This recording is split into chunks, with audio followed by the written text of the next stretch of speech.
good evening, Little Masters, and welcome to episode 149 of the Prancing Pony podcast, where Elrond has yet to reward us for our cheek. Condemned to go on this hopeless journey of a podcast? No, not really. But folks, go ahead and pull up a bench. It sounded much more bleak than I wanted it to. Didn't that's it? okay. Boy, you're not kidding. That was depressing. It did, yeah. But let's leave it there, because I like it. Sure. Folks, go ahead and pull up a bench in the common room, and we'll be right there. I'm Sean Marchese, the real-life Lord of the Mark, and I'm here with the man of the West, who agrees that there should be someone with intelligence in the party, Alan Sisto. Yes, but who that is, I am not saying. Nothing's decided yet, even if we've been shut up for hours discussing it. But now, to start the new year off right, we have an announcement. Alan? Today we're going to start by introducing you to something new that we are excited to participate in and that we think you're going to love. We're here today with Luke Shelton, a Tolkien researcher whom we've known for a few years now.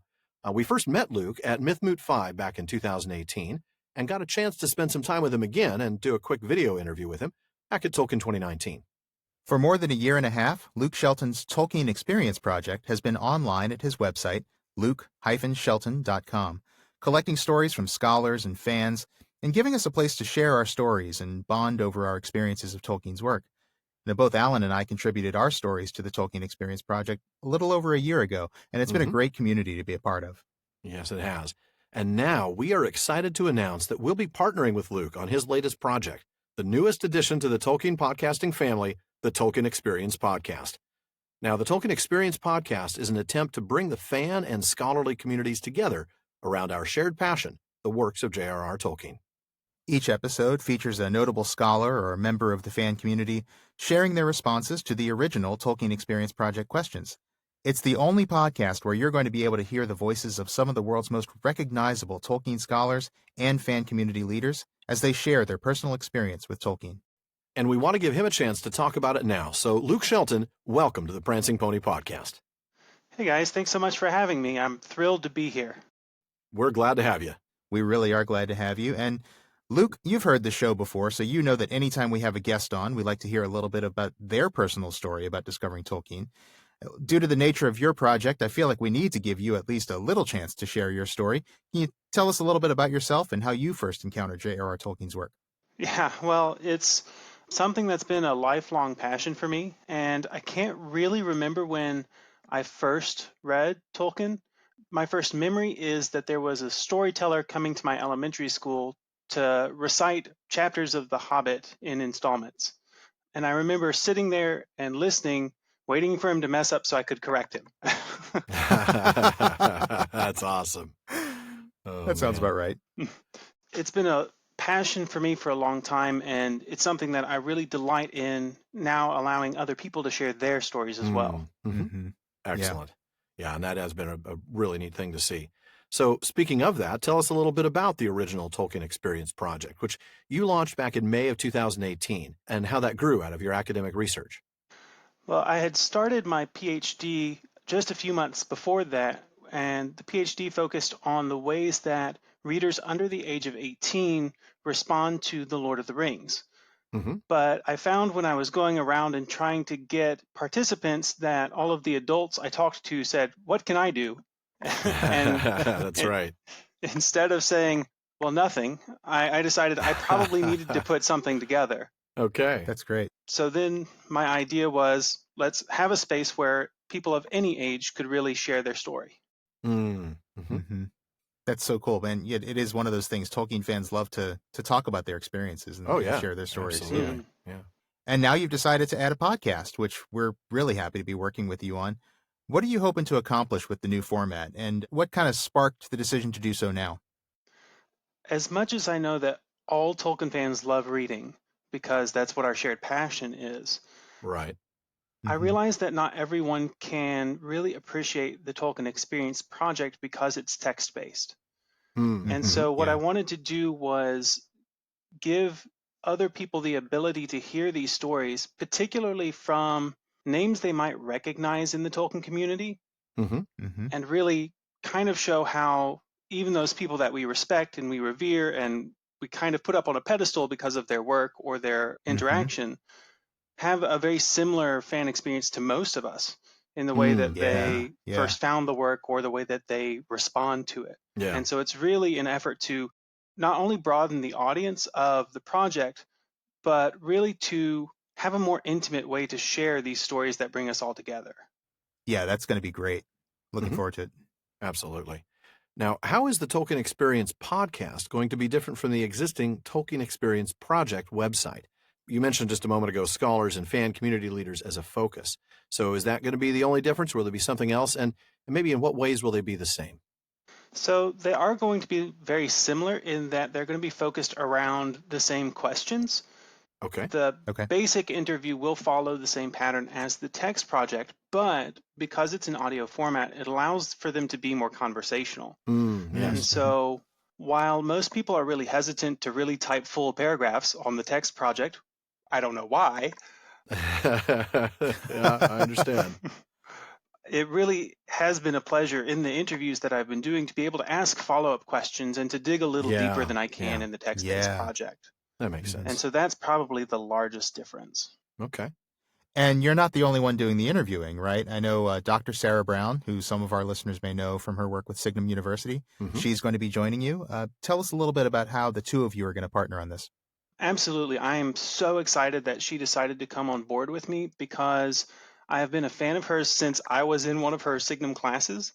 And just her quick wit and her brilliance, I think, is going to add a lot to the project. So we're going to kind of try and take it in turns to conduct the interviews to give a pretty balanced feel for the two of us as different interviewers. So are you thinking maybe taking turns with episodes or sharing the interview for a particular episode? How do you plan to do that? We plan to have a shared intro and outro where we're both there together, but then we'll take turns in our actual interviews, and that really just helps with kind of scheduling and giving a pretty balanced feel to the podcast overall. Yeah, we know nothing of having to schedule different time zones with different guests and how difficult that can be. None of that is in our experience. Never, ever been a challenge.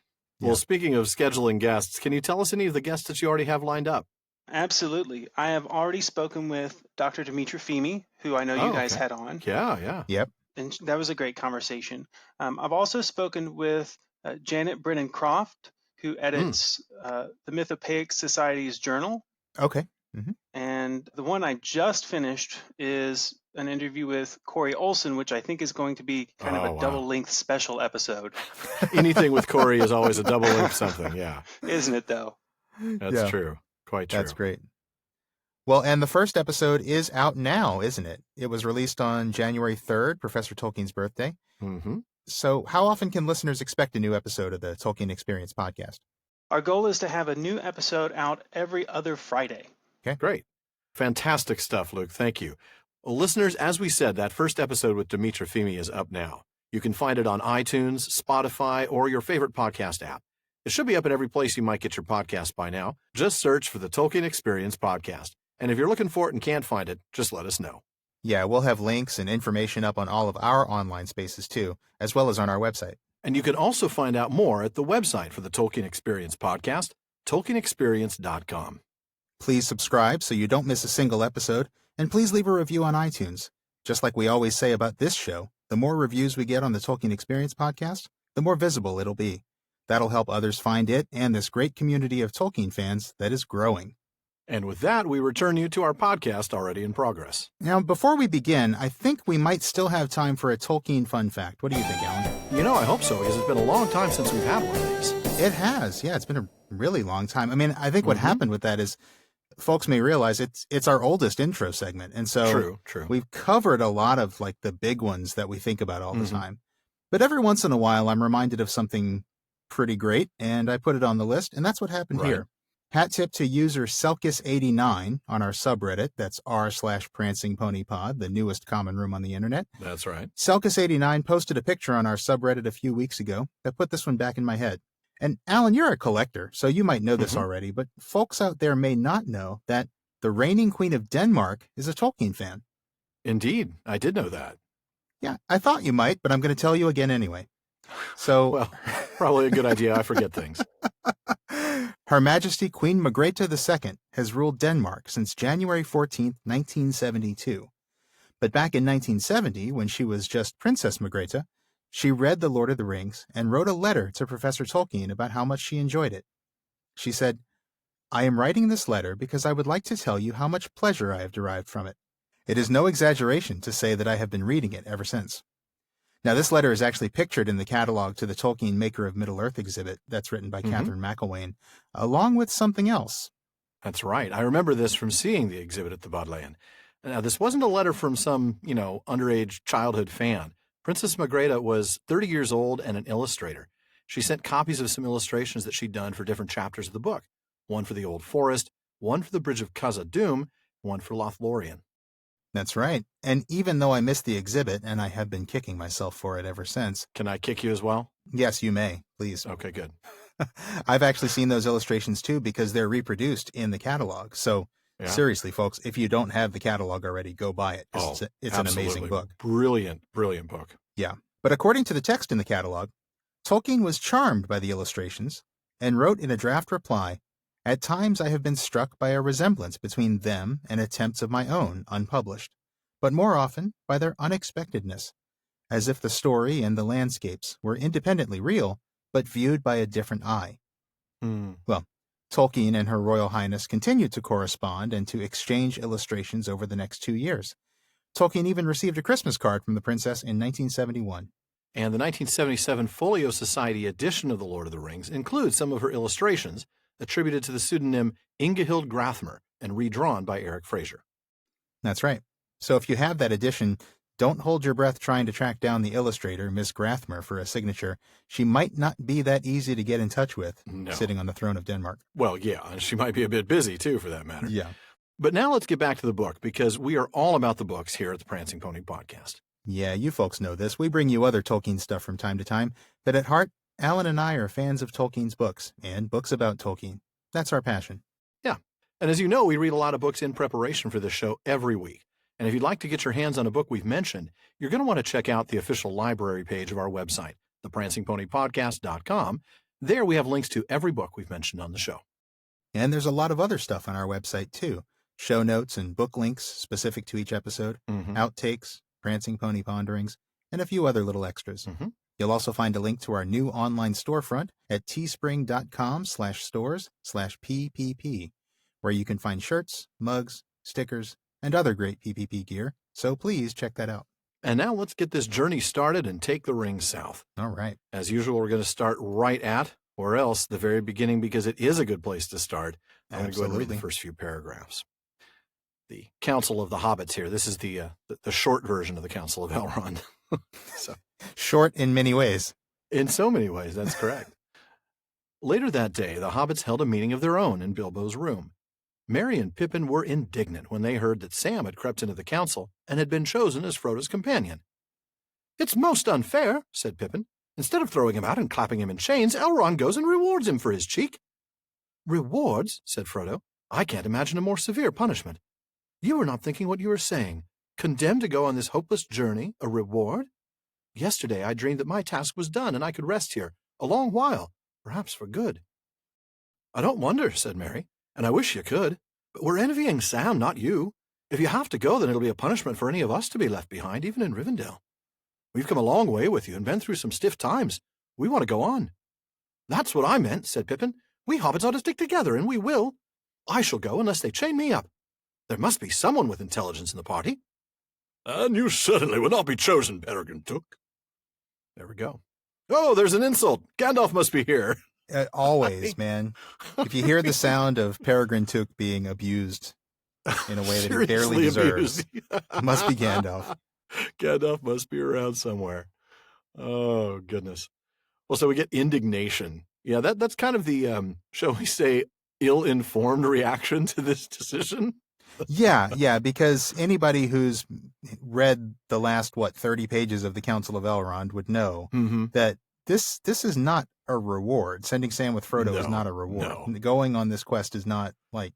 It's a terrifying fate. It's a terrifying, awful thing. Yeah. But it seems like they actually get it more than they seem to get it, don't they? They do. I mean, we'll see later what Gandalf says is basically, no, they really don't have a clue, but even if they did, they'd still want to go. Yeah. And I think that's really what we're getting at here is that... Yeah, they know it's not going to be a joyride. They know it's not going to be No. It's not going to be a Caribbean cruise. No. And they don't like the idea of Frodo going on his own without them. That's the whole point. It's like, look, it's not like we're looking forward to this journey. It's that we can't imagine being here without you. Right. We've been through so much together. We feel like we need to stick together. We hobbits stick together. Even here. We see that again later. Even if we were to stay here in Rivendell, we don't want to be there. We'd rather be with you. That's that right. says something. That's Boy, strong fellowship. I mean, Rivendell. You have an option of staying in Rivendell. An option. It's precisely what Elrond wants them to do for a little while, at least, before they go back before to sending them back home. Yeah. The Shire. But boy. Yeah. Definitely hobbits sticking together. We'll see that again later, won't we? Bilbo says something like that to Frodo later on in the chapter. Yeah. But let's talk a little bit about Frodo's reaction. I mean, he's the language that he uses to clarify just how much of a joyride this isn't. Pretty serious stuff. Condemned. Yeah. Hopeless. Severe punishment. Yeah. Oh, man. I mean, the language that he uses really kind of shows just how much he doesn't want to do this. Yeah. And that shows us really the extent of his sacrifice because of how willingly he volunteered for this. Yeah, he knows full well. He knows certainly more than any of these three how difficult this is going to be. Yeah. Sam may have been there, but he's Sam, so he's not going to quite grasp it the way Frodo does. And Merry and Pippin not being there at all certainly won't have a handle on just how difficult this task is going to be. Right. Then you get Pippin's silly comment about intelligence in the party. I mean, that is a softball right there. Because even if Gandalf didn't knock that out of the park, you can just imagine Sam saying something, or Merry at least. Or Merry or Frodo. I mean, any one of them. Really, anybody. Yeah. I mean, that is such a softball right down the middle. You set me up with something like that, Sean, and I am going to make you look silly. It's true. I think you should. Yeah. And vice versa for that. If I leave you open like that, and I would Please expect do. the same. Yeah. Kick you while you're down. Yeah, what is he on about when he says it? There must be someone with intelligence in the party. I mean, how serious is he really? Is he trying to imply that none of the other hobbits have any intelligence, that he's the only one who's smart? Right. Because so far we know Frodo's been chosen and Sam's been chosen. That's all anybody knows. So that's all we got. He's implying that Frodo and Sam are not intelligent. Either he's burning Sam harshly. Really harshly. And or he's also implying that Frodo has no intelligence. Right, which, come on. Pippin getting his digs in and just in doing so, setting himself up for it takes me right back to the very first chapter, and the way these guys used to just rib each other all the time. Yeah, absolutely. I love that humor that we get. Indicative of, close friendship sort of thing. Yeah. Because you don't do that to people you just count as acquaintances. Right.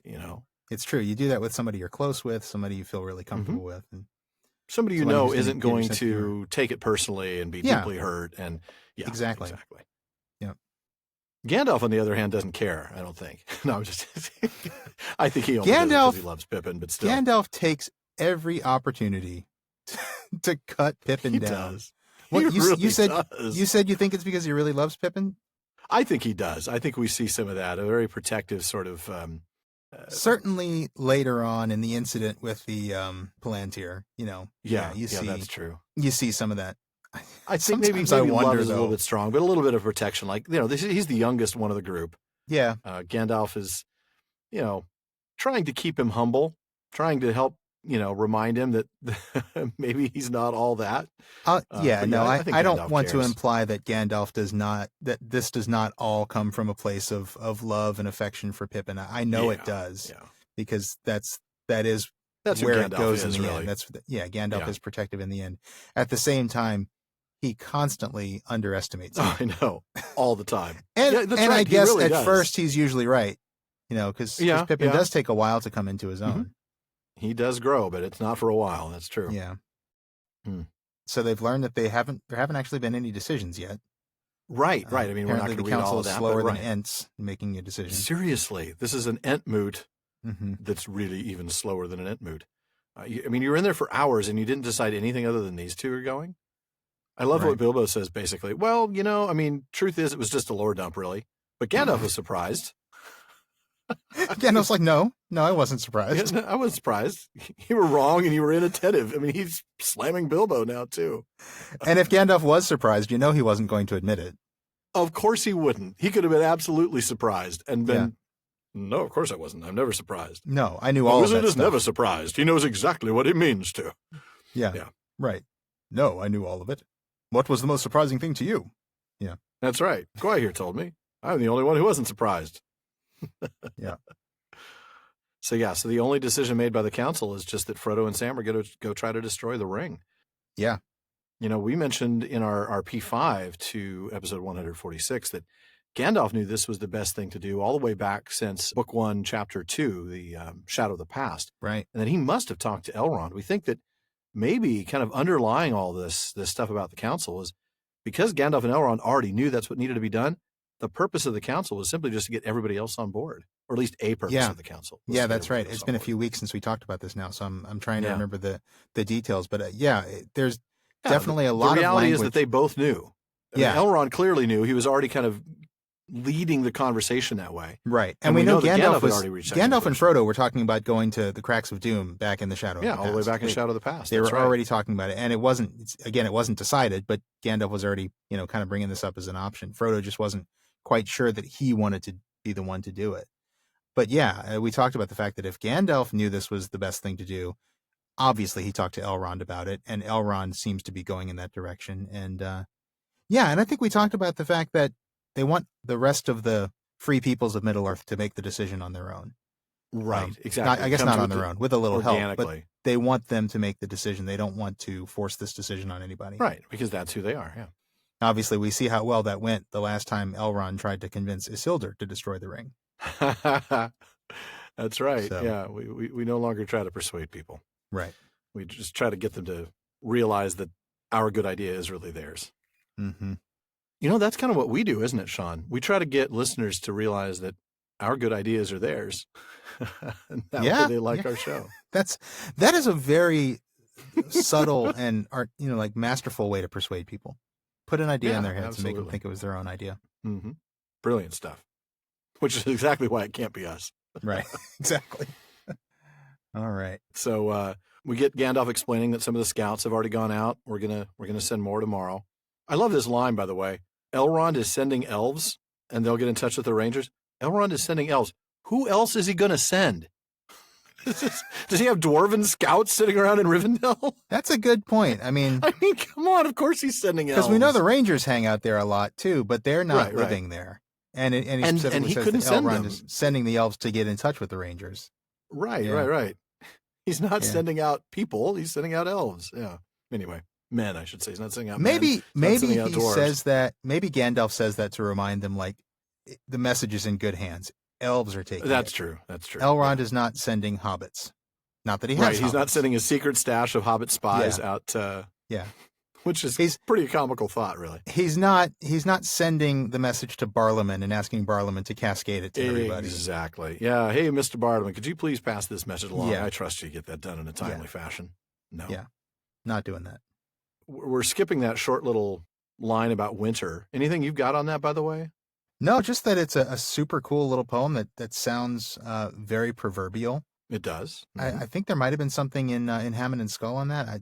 I don't have it. Yeah, about a poem that it was kind of reminiscent of. Yeah, I think it was a Shakespeare. It was reminiscent. I think so. Of something by Shakespeare. Yeah, something about winter. I have to go back and look for that later. But some stuff on that in Hammond and Skull. Mm-hmm. Mm-hmm. But I am going to have you pick up with Gandalf shortly after that little poem. Okay. So I'm picking up sort of right in the middle of Gandalf's first line of dialogue here. Mm-hmm. We can't start until we have found out about the riders. I thought they were all destroyed in the flood, said Merry. You cannot destroy ringwraiths like that, said Gandalf. The power of their master is in them, and they stand or fall by him. We hope that they were all unhorsed and unmasked, and so made for a while less dangerous, but we must find out for certain. In the meantime, you should try and forget your troubles, Frodo. I do not know if I can do anything to help you, but I will whisper this in your ears. Someone said that intelligence would be needed in the party. He was right. I think I shall come with you. So great was Frodo's delight at this announcement that Gandalf left the window-sill where he had been sitting, and took off his hat and bowed. I only said I think I shall come. Do not count on anything yet. In this matter Elrond will have much to say, and your friend the Strider. Which reminds me, I want to see Elrond. I must be off. Well, there you go. Mm-hmm. Is this the only time we ever see Aragorn referred to as the Strider? I I'm not prepared to say remember for seeing it. certain, but I don't remember seeing the Strider before. No. Yeah. You know what? Let me use my electronic word search to see if the pair of words, the Strider. Well, in chapter 10, when he says, how do we know you are the Strider that Gandalf speaks about? Well, that makes sense. That's not different. calling him the Strider. That's like the Strider. How do we know you're the Strider? Yeah. Right. And this one is the only other reference where it says the Strider. So, yeah, this is the only time. Interesting. I just thought that was interesting, worth noting. Yeah. Strangely archaic. It is. It is a little odd. And maybe it is done to show that Gandalf isn't really used to calling him this. You know, that could be. Gandalf usually calls him Aragorn. Gandalf doesn't know him by this funny little name he's called in Bree. That's true. That's kind of the only thing I could think of, maybe. We're going to start calling him the Gandalf. Well, he is called the Grey Pilgrim, isn't he? There you go. The Grey Wanderer. Mm-hmm. And they went to the Council of the Elrond. Yep. And here we have the Bilbo and the Frodo talking with the Merry and the Pippin. No, I'm just sorry. So the ring wraith, that's really what I wanted to get at here. Yeah. This idea that, most people would think that they were destroyed in the flood, but let's talk a little bit about their nature and why that can't be. And we know this already from the Shadow of the Past a little bit, and certainly from our lengthy sidebars in the Nazgul. But, here's Merry, like the average person would be, going, I don't understand. Weren't they killed? Right. No. They survive or they die by their master. Right. That's it. End of story. They don't die until Sauron dies. But they are less dangerous now because they are not able to interact with the physical world. They're unmasked. They're no longer capable of we talked about this, how their cloaks things that give them shape. Right, exactly. Those are what they use to interact with the living. Now that they don't have that, they can't interact. So yeah, exactly. So, but we got to find that out, right? We need, before we send anybody out of here, because they're going to be keeping their eye here if they're wise. We got to make sure that the roads are safe for a very long way around here. Of course, they're going to be watching Rivendell, and we'll see this because that's where the ring disappeared. They may not be able to track it while it's in Elrond's bubble, but obviously they know where they last saw it. So right, and they know where you weren't just crossing the ford there for some other reason. Yeah, right. But then we get Gandalf's decision, not saying I will come, but I think I shall come. Yeah. This is almost a spur-of-the-moment decision. What do you got on this? What do you think about this? Well, we know that this is why he's here, right? He's one of the Astari. Right. He was sent here specifically to deal with the ring problem, and he has been doing so. So we know this is a pretty hands-on version of a hands-on way of doing that, right? It wasn't his job to kind of inspire the hearts of men and elves and peoples to. Yeah, and I think that's why he's not more certain yet.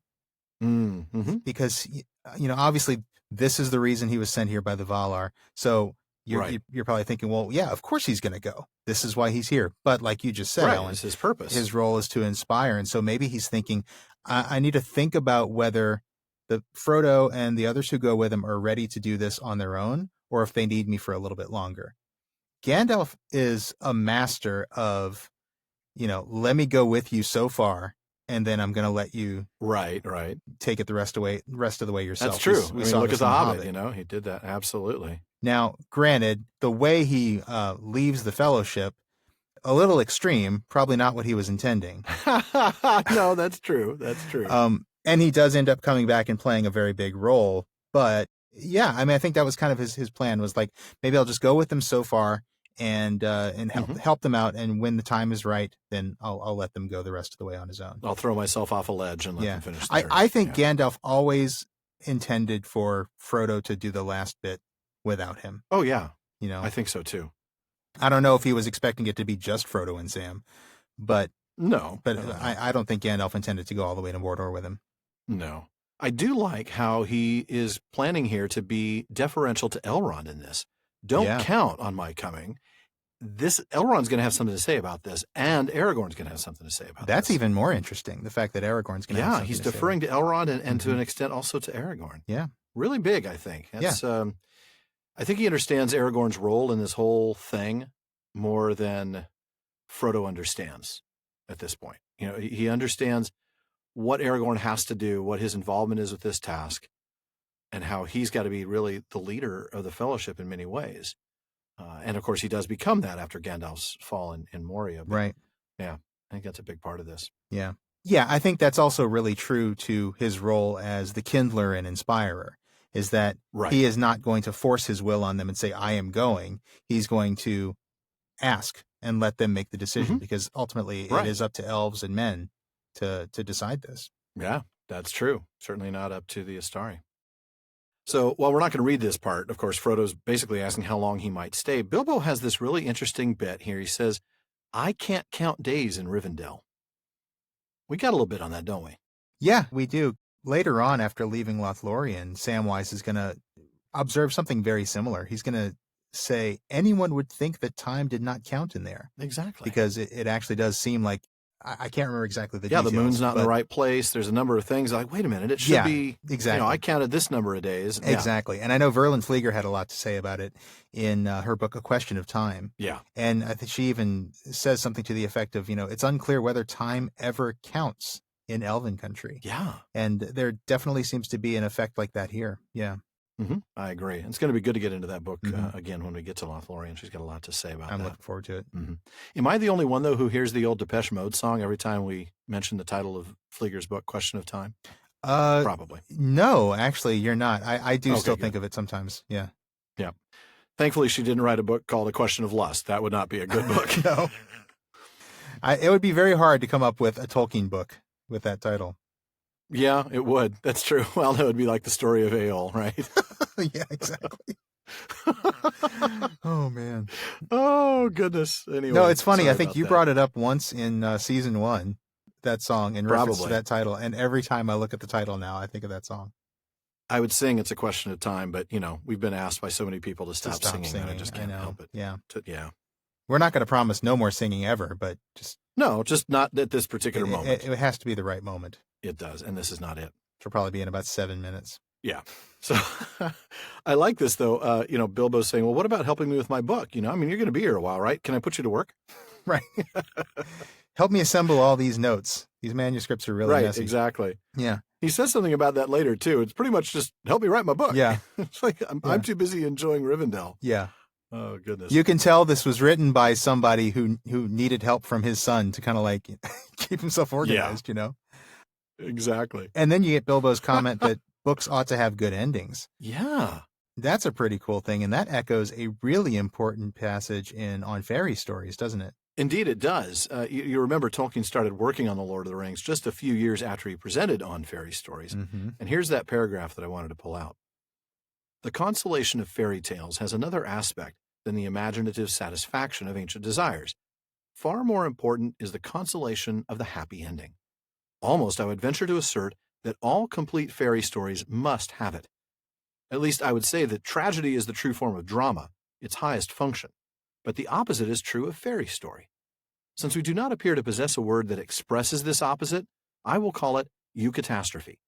The eucatastrophic tale is the true form of fairy tale and its highest function. And here Bilbo's saying exactly that books ought to have good endings. That's right. Yep. At least fantasy books. At least fantasy books ought to have good endings, yeah. Mm-hmm. But yeah, it's a really great illustration of how Lord of the Rings is Tolkien putting some of his theory into practice. Yeah.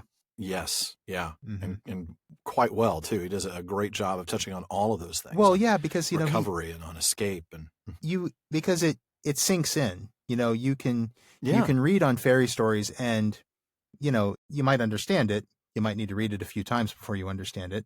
But, at a certain point, you understand it having read it. But when you read Lord of the Rings, it just, you feel it, it just kind of gets in, kind of sneaks in. You know what I mean? Mm-hmm. The same ideas kind of sneak in. And I love that. I agree. What do you make of Sam's question, and where will they live? It's very practical. It's very mundane. It's very Sam. It's down to earth. Yeah. It's a very practical question that sort of ignores the difficulty of how do they get to happily ever after, and just more like, well, I wonder where they'll live. Oh, I like that. It's sort of it's a Sam focus on the focus on the realities of life, I guess, as opposed to the mundane day-to-day existence, because that's really what Sam has been aware of more so than the other hobbits, his entire life. Yeah. Yeah, his life is much more of that day-to-day existence. The practical stuff. And the practical stuff, right. It's like, so okay, great, they're going to live happily ever after. Stuff. Now, where are they going to live? Yeah, where are they going to live? Yeah. Are they going to be in Rivendell? Are they going to go back to the Shire? Yeah. Where are we going to be? Yeah. That's interesting. I like that. Well, we've got a really neat astronomical passage coming up, and I'm going to have you pick this one up. Even though this is your second passage in a row, Sean, it's kind of like, it's like Eärendil. Any Eärendil stuff, I got to let you do it. I was very happy to have this one. I hope folks don't mind me taking 2 in a row. I'm sure they won't. And I will go ahead and start right after the break here. All right. For a while, the hobbits continued to talk and think of the past journey and of the perils that lay ahead. But such was the virtue of the land of Rivendell that soon all fear and anxiety was lifted from their minds. The future, good or ill, was not forgotten, but ceased to have any power over the present. Health and hope grew strong in them, and they were content with each good day as it came, taking pleasure in every meal and in every word and song. So the days slipped away, as each morning dawned bright and fair, and each evening followed cool and clear. But autumn was waning fast. Slowly the golden light faded to pale silver, and the lingering leaves fell from the naked trees. A wind began to blow chill from the misty mountains to the east. The hunter's moon waxed round in the night sky, and put to flight all the lesser stars. But low in the south one star shone red. Every night, as the moon waned again, it shone brighter and brighter. Frodo could see it from his window, deep in the heavens, burning like a watchful eye that glared above the trees on the brink of the valley. Ooh. You know, one thing I want to talk about here early on in the paragraph before we get to the astronomy stuff, the nature of Rivendell itself. Such was the virtue of the land that soon all fear and anxiety was lifted from their minds. Yeah. What a beautiful place this is, huh? Yeah. I mean, that's spiritually, not just physically. This cleanses your soul. Yeah. Oh, hey, this is, that's the power of fairy, isn't it? This is an enchanted place, and you're going to get some recovery, some escape, some consolation. Yeah.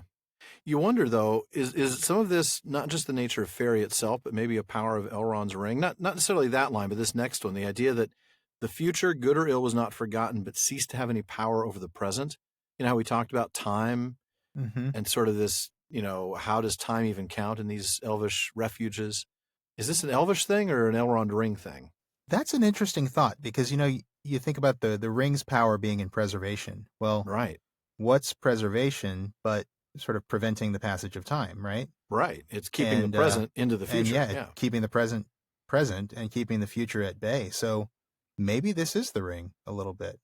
Mm-hmm. What's interesting about that is that the rings also kind of make the elves keep not worrying, but what's the word? They're kind of regretting the past, don't they? Yeah. They're constantly thinking about the past and all that they've lost. There's this melancholy that the rings sort of enable.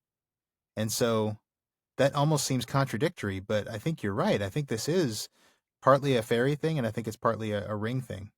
Yeah. And I think the ring just enhances the natural tendencies of elves. That's true. So I think you're right. And just as elves themselves, there's sort of this, it's a serial longevity approach. It's this sort of, they've been through so much that whatever the future holds, it's not the end of the world. Even in this case, it might be. Yeah. I mean, they're not going to worry as much. It's the idea that anything bad that happens is not going to last forever. Right. Yeah. That's cool. I like that. Now I'm having Oingo Boingo's Nothing Bad Ever Happens to Me popping through into my head. There you go.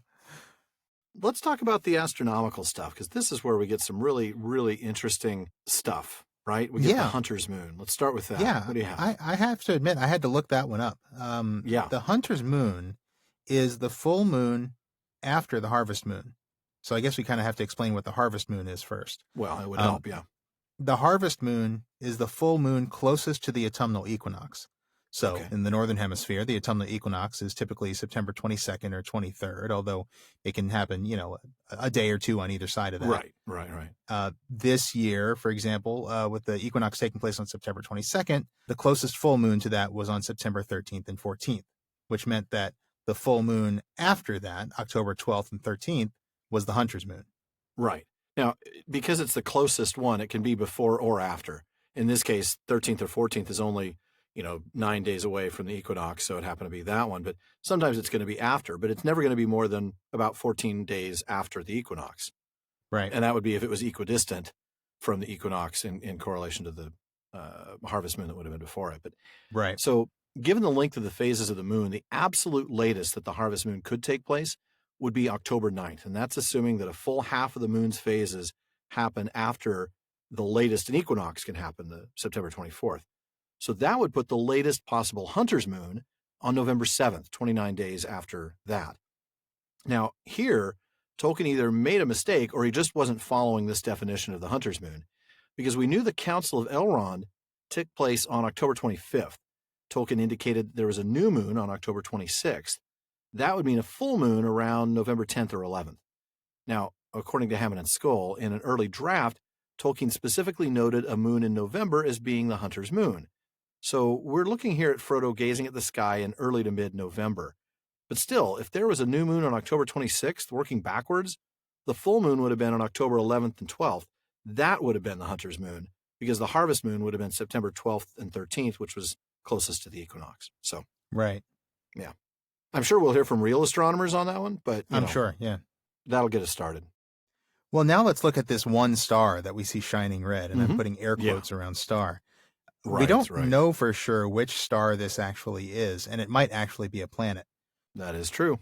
It's probably not the star Borgil, which we saw back in Book 1, Chapter 3. At the time, we speculated that might have been Aldebaran or Betelgeuse, both of which are reddish stars.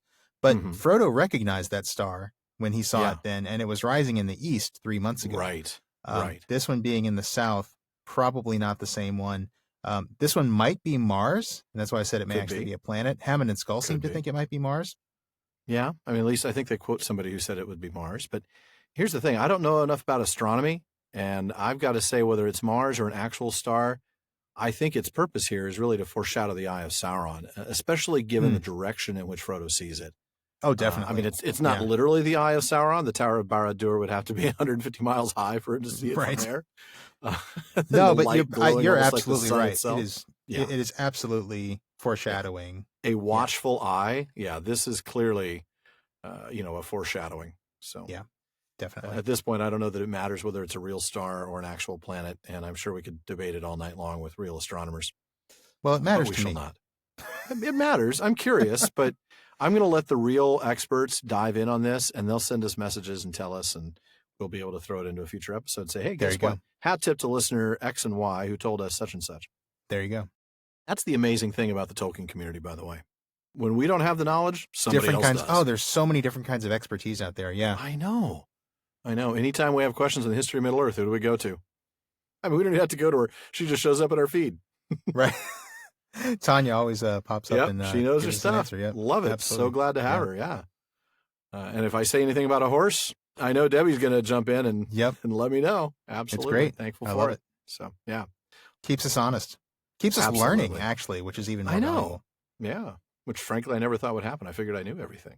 No, that's a joke. I figured I knew everything that I'd ever know because at this point I'm not going to learn anything, but I'm wrong. Sometimes it doesn't feel like you're learning anymore, but you are. It's getting in there. Yeah, it's pushing out more information. One thing pushes out another, as Bartleman says. Well, so I mean, and for every new thing I learn, I forget something. I just hope it's something important. It's probably like the lyrics to like the second verse of Dead Man's Party by Oingo Boingo. Probably. Anyway. All right, I'm going to go ahead and pick up after that.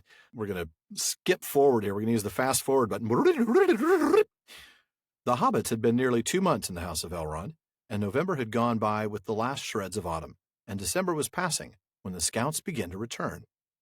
Some had gone north beyond the springs of the Horwell into the Etten Moors, and others had gone west and, with the help of Aragorn and the Rangers, had searched the lands far down the Grey Flood, as far as Tharbad, where the old North Road crossed the river by a ruined town. Many had gone east and south, and some of these had crossed the mountains and entered Mirkwood, while others had climbed the pass at the sources of the Gladden River, and had come down into Wilderland and over the Gladden fields, and so at length had reached the old home of Radagast at Roscabel. Radagast was not there, and they had returned over the high pass that was called the Redhorn Gate. The sons of Elrond, Elladan and Elrohir, were the last to return. They had made a great journey, passing down the Silverlode into a strange country. But of their errand, they would not speak to any, save to Elrond. Well, there you go. But we're going to speak of it, aren't we? Oh, of course we are. Of course we are. So 2 months. Let's figure out when this is, right? So they'd been nearly 2 months in the House of Elrond. Frodo was at the ford of Bruinen on October 20th. That's right. And as you know, he woke in the House of Elrond, as you will undoubtedly remember, at 10 o'clock in the morning on October the 24th, if you want to know. And we will all remember that forever because we saw you Yeah. post on Facebook about it on October the 24th. Because it was 10 o'clock in the morning on 10 October o'clock in the 24th. Yep. In the Pacific time zone, people. How Yeah. much trouble did I get in from people? Like, well, it's not 10 o'clock here anymore. You did Not get in a my lot of fault. trouble. Yeah. Not my Yeah. fault. I mean, really, did I invent time zones? No, not my problem. I think what we Anyway. should do next time is just make that post every hour. Starting at Post 10 it o'clock in the every morning. hour. Yeah. Yeah. We'll Just have so to we find can out, hit the every time international zone. date line. Boom, boom, boom. Yep. 24 times that shows up. Yep. Somebody out in the think middle of the folks would- Pacific. folks would Yay, love they that. recognized. Wouldn't it? Folks That love would- yeah, I'm getting sure they would. 24 of the same post in a Identical single day. posts. Yeah. Oh, I'm sure they do. We won't get blocked by anybody. No, not at all. Facebook themselves might tag us as spammers, Sean. I don't know. I want to do that. They might. Yeah. Your page has been blocked for spam. All right. So my point was just that, hey, Frodo got here. Well, he woke up on the 24th, but he kind of got here on the 20th. And here we are well into December, 2 months later. It is late in the year. Mhm. Scouts come back. And where have they been? They've all kind of gone different ways, haven't they? So Yeah. some had gone Yeah, they north up into the Ettenmoors. Mm-hmm. Yeah. Others went west with Aragorn and the Rangers down the Grey Flood. Uh-huh. Yeah. Others went east and south. Some of those went over the Misty Mountains into Mirkwood. We see that Mhm. some went over the Gladden Fields and eventually made their way to Roscabel, get some of those big rabbits. Oh, goodness, no. Didn't find Radagast there, though. Radagast That's a was lot of gone. rabbit stew, by the way, when you take a pair of those conies. Oh, Take a yeah. brace of those. Yeah. Well, that's stew for about 150 Sam and people. Gollum could each take one of those, and Gollum could eat his raw, and Sam could cook his, and everybody would be happy. Yeah. Except for Well- the rabbits and well- Radagast. And possibly Radagast. All right.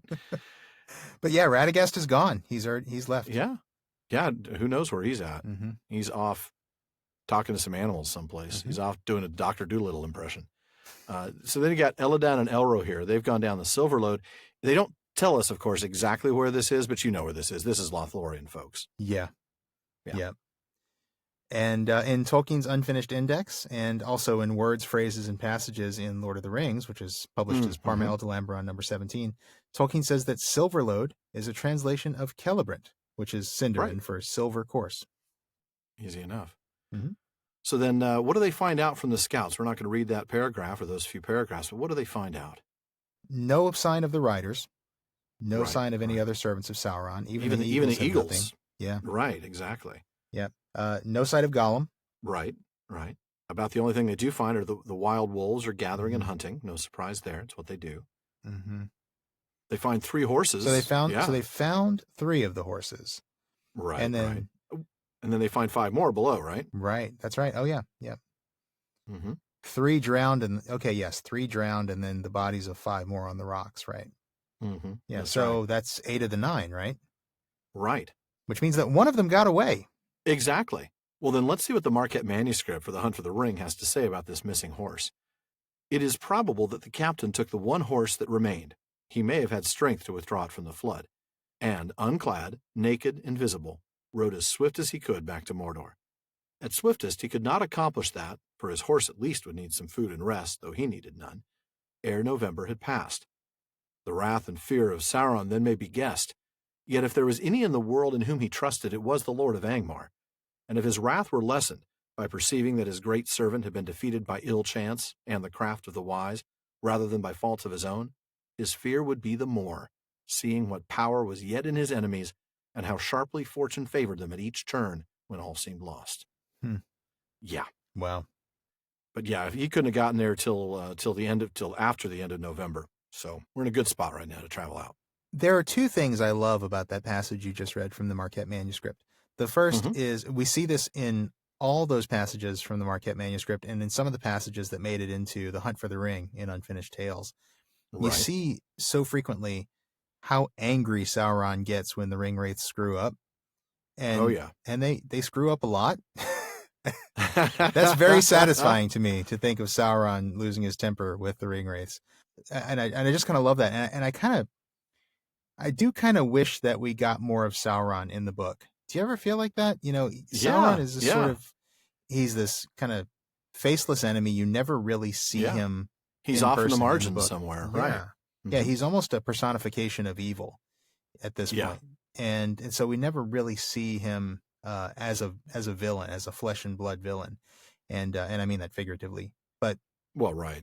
But it would be really cool if we could actually see more of that, because I don't know, I think it would be cool.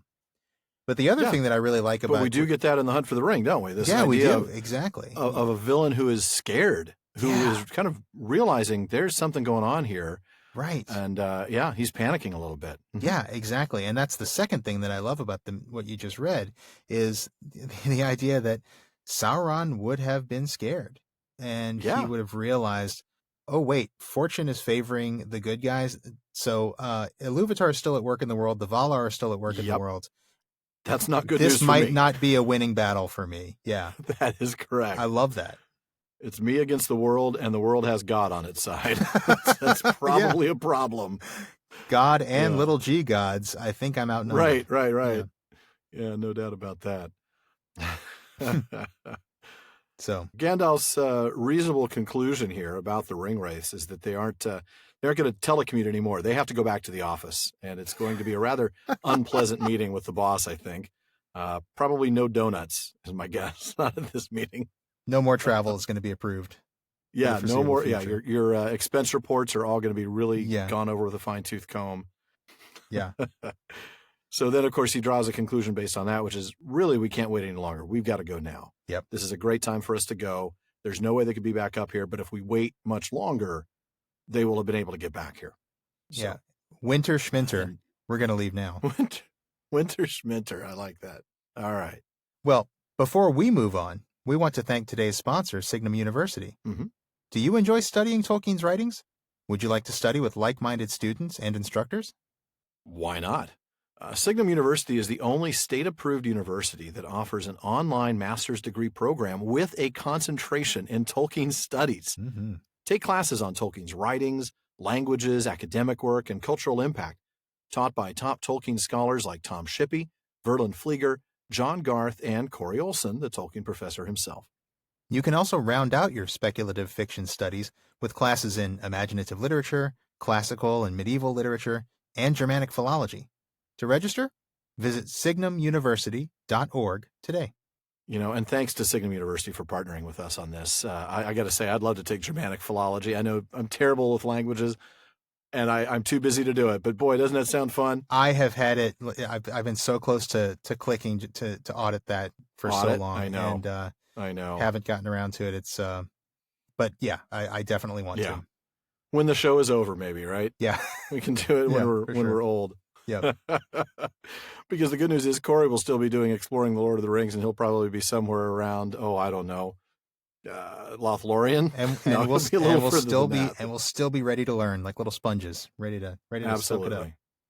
Absolutely. Great stuff. Well, I'm going to go ahead and pick up after that here. This is when, after they've decided they're not going to be able to delay, Elrond summoned the hobbits to him. He looked gravely at Frodo. "The time has come," he said. "If the ring is to set out, it must go soon. But those who go with it must not count on their errand being aided by war or force. They must pass into the domain of the enemy, far from aid. Do you still hold to your word, Frodo, that you will be the ring-bearer?" "I do," said Frodo. "I will go with Sam." "Then I cannot help you much, not even with counsel," said Elrond. "I can foresee very little of your road, and how your task is to be achieved I do not know. The shadow has crept now to the feet of the mountains, and draws nigh even to the borders of the Grey Flood, and under the shadow all is dark to me. You will meet many foes, some open and some disguised, and you may find friends upon your way when you least look for it. I will send out messages, such as I can contrive, to those whom I know in the wide world. But so perilous are the lands now become, that some may well miscarry, or come no quicker than you yourself. And I will choose you companions to go with you as far as they will or fortune allows.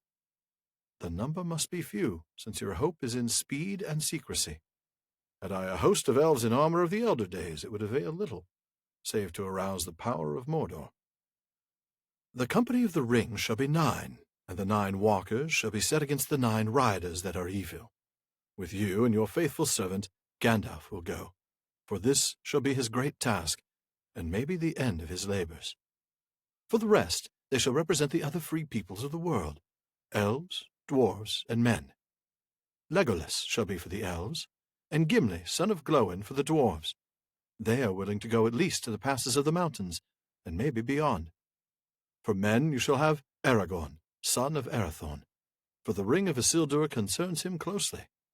Strider! Cried Frodo. Yes, he said with a smile. I ask leave once again to be your companion, Frodo. I would have begged you to come, said Frodo, only I thought you were going to Minas Tirith with Boromir. I am, said Aragorn, and the sword that was broken shall be reforged ere I set out to war. But your road and our road lie together for many hundreds of miles. Therefore Boromir will also be in the company. He is a valiant man. Plymouth Valiant. Those are great cars, weren't they? No, anyway. I'm just thinking Aragorn feels like he has to explain. Boromir's a valiant man. Yeah. And I guess it's just because, Frodo doesn't know him, so he doesn't. True. Probably a little ambivalent. What Frodo knows is that Boromir kind of opposed Aragorn, seemed to be kind of that's true too. Hostile in a way. And I think Aragorn is saying, you can set that aside. He's a valiant man. We're cool, man. We're cool now. Yeah. Yeah. We went outside, we fought it out, we hugged it out, and now we're good. Yeah. Yep. It's a shame we didn't see that, Those guys just wouldn't that have been interesting? Those two bonding. That would have been kind of cool. Yeah. I mean, we'll see them bond over the rest of this book, I guess, but yeah, that's true. Well, yeah, for a little bit longer. Well, for the rest of this book, at least, yeah. For the rest of this volume, I should say. Oh goodness! Poor Gandalf, poor ready for the end of his labors. He's just like, it's like Danny Glover in Lethal Weapon. He's just like too old. Yeah. Yeah, I'm too old. Is Gandalf going to say that now? I hope so. Yeah, this is a family-friendly podcast, so we can't quote him on that one. So we start this whole thing with Elrond confirming Frodo's commitment to being the ring bearer. He describes this really in no uncertain terms, does he? That is true. I mean, just yeah. Do you still hold your word? This is going to be a hard thing. Yeah. Going to pass into the domain of the enemy, far from aid. It's not going to. We're not going to help you with war or force. Can't even help you with counsel. Yeah. I mean, really, that's really true. You're on your own, man. This is brutal. That is really true. Yeah. Yeah. I'm kind of looking at this. I mean, even like the little bit I can do, like, hey, I'll send out messages such as I contrive. Even that I'm qualifying. I'll do my best. Right. I don't know, bro. And the lands are so bad, they might not even get anywhere. Right. I don't know, man. You might be on your own, but I'll do what I can. It's not very encouraging. There's some black dots moving towards the green dot. I think the green dot's you. Yeah, exactly. I think the black dots are the riders. And how your task is to be achieved, I do not know. Now, no, still don't know. Now that's interesting because it's like, I mean, that one really, more than anything else, is like, man, I don't know how you're going to do this. This is hopeless, man, but you got to do it. Right. So thanks for signing up. It kind of reminds me of, do you remember when we talked to Verlin Flieger back in episode 90? And she talked about how Tolkien drops hints throughout the book that Frodo's going to fail at the end. Right. This is kind of one of those. It's like, this is really, it's not very subtle. This is pretty hopeless. Either, and I really don't know how you're going to do this, but good luck, man. But good luck. I do love Frodo's commitment to bringing Sam with him, Bo, by the way, at the very beginning when he responds, I do confirm. I still hold to my word. I'm going to go with Sam. Yeah. Yeah. Ergo, I'm holding Sam to his word, too. That's right. I'm bringing this guy with me. Somebody's got to cook my dinner. Yeah. It's good to have a manservant. A Batman. Come on. Manservant is such an ugly word. I know. It really is. I agree. What else do we have here? I do want to touch real quickly on this. Friends upon your way when you least look for it. Yeah. We find some of those, don't we? Absolutely. Yeah. I mean, I'm thinking of Faramir right off the bat. Yeah, that's the first one I'm thinking of. Absolutely. It's really the only one I'm thinking of for Frodo and Sam. Yeah. Merry and Pippin will find their own friends when they least look for it. Sure, they'll find Treebeard. But Aragorn and Legolas and Gimli will find Éomer. Mm-hmm. But yeah, I was thinking about Faramir there. They'll also find Gandalf, won't they? They'll find old friends find him a second when they time. least look for it. That's right. That's pretty cool. That's right. That is good. You'll meet many foes, some open and some disguised. That's also true. Mm-hmm. Interesting that they choose 9, right? The number has to be few. Yeah. And so they pick this symbolic number. Yeah. I mean, what do you think about, I mean, obviously on the surface, he says it's going to be 9 walkers to be set against the 9 riders. Is it just because there are 9 ring wraiths that he's going with 9? It sure seems that way, and I don't understand why. Why? I mean, I understand it has to be a small number. There's no point in sending 50 people, let alone, a whole host of elves in the armor of the Elder Days. None of that would have helped. No, that's not going to help. Right. By the way, I want to just make one little side note. Had I host of elves in armor of the Elder Days, does that not imply what we see even in the world of men, that back then it was better? Oh yeah. Like the idea of like this being a world in decline. Yeah, the stuff we had back then. Even the elves had their own El Dente Yoerk, right? Their armor of their Elder Days was better than the armor they have these days. Absolutely. Yeah, it sure seems that way. Mm-hmm. But getting back to this 9 thing, I mean, it just seems to me like maybe he's, I don't know, handicapping him a little bit and doesn't need to. I don't know. I mean, later on, we get the list of who's going to go. Yeah. And I'm thinking of the fact that...